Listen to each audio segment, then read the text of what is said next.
ในตอนเสาร์วันที่ 16 กุมภาพันธ์ 2026 คณะผู้รับสมัครเลือกตั้งสมาชิกสภาแห่งชาติเขตเลือกตั้งที่ 15 แขวงจำปาสักคณะที่ 1 นำโดยทานสอนไซศรีพันดอนกรรมการกรมการเมืองศูนย์กลางพรรคนายกรัฐมนตรีแห่งสาธารณรัฐประชาธิปไตยประชาชนลาวผู้สมัครขับเลือกตั้งสมาชิกสภาแห่งชาติสุดที่ 10 เขตเลือกตั้งที่ 15 แขวงจำปาสักนำเบอร์ 1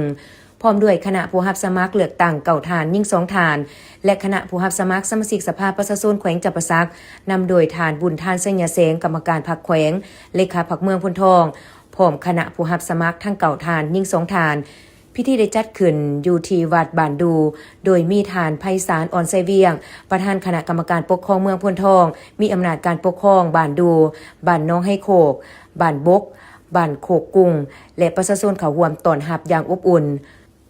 โอกาสต้อนรับและพบปะคณะผู้รับสมัครเลือกตั้งในครั้งนี้ก่อนอื่นทานในบ้านดูได้รายงานหย่อเกี่ยวกับสภาพการจัดตั้งปฏิบัติเวียกงานของบ้านพร้อมคำเสนอบางด้านอีกด้วย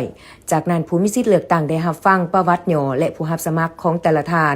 ต่อมาคณะผู้รับสมัครก็ได้เสนอตัวต่อผู้มีสิทธิ์ปอนบัตรเลือกตั้งพร้อมทั้งแสดงวิสัยทัศน์ของตนในการรับใช้ประชาชนถ้าได้รับเลือกตั้งเป็นสมาชิกสภาแห่งชาติและสมาชิกสภาประชาชนแขวงแล้วโอกาสนี้ทานสอนไซศรีพันดอนกรรมการกรมการเมืองศูนย์กลางภาคนายกรัฐมนตรีแห่งสปป.ลาวผู้สมัครนำเบอร์ 1ได้มีคำเห็นพบปะเนื้อในที่สำคัญท่านนายกเห็นพระบทบาท10 นาทีความหมายความสำคัญของสภาแห่งชาติและการเลือกตั้งเป็นสมาชิกสภาแห่งชาติและสมาชิกสภาประชาชนขันแขวงเป้าหมายก็เพื่อพันขยายการจัดตั้งปฏิบัติระบบการเมืองในระยะใหม่ของพรรคในการสืบต่อบูรณะระบบประชาธิปไตยประชาชนปรับปรุงกลไกบริหารรัฐให้กลายเป็นอำนาจของประชาชนโดยประชาชนและเพื่อผลประโยชน์สูงสุดของประชาชนอย่างแท้จริง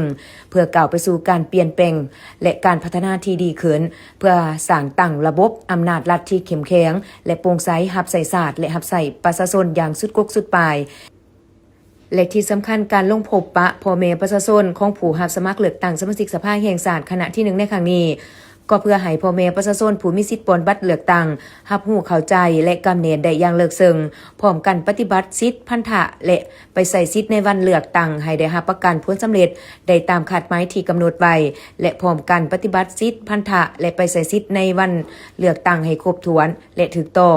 รับประกันผลสำเร็จได้ตามคาดหมาย400 ส่วนห้อยบรรดาทานผู้รับสมัครเลือกตั้งสมาชิกสภาแห่งชาติเขตเลือกตั้งที่ 15แขวงจำปาสักมีทั้งหมด20ฐานผู้รับสมัครเลือกตั้งสมาชิกสภาแห่งชาติสุดที่ 10เขตเลือกตั้งที่ 15แขวงจำปาสักคณะที่ 1ได้เคลื่อนไหวพบปะพ่อแม่ประชาชนและเสนอตัวต่อผู้มีสิทธิ์ปอนบัตรเลือกตั้งสำเร็จแล้วทั้งหมด21จุดใน6เมืองคือนครปากเซเมืองบะเจียงเมืองปากซองเมืองจำปาสักเมืองสุกุมาและเมืองโพนทอง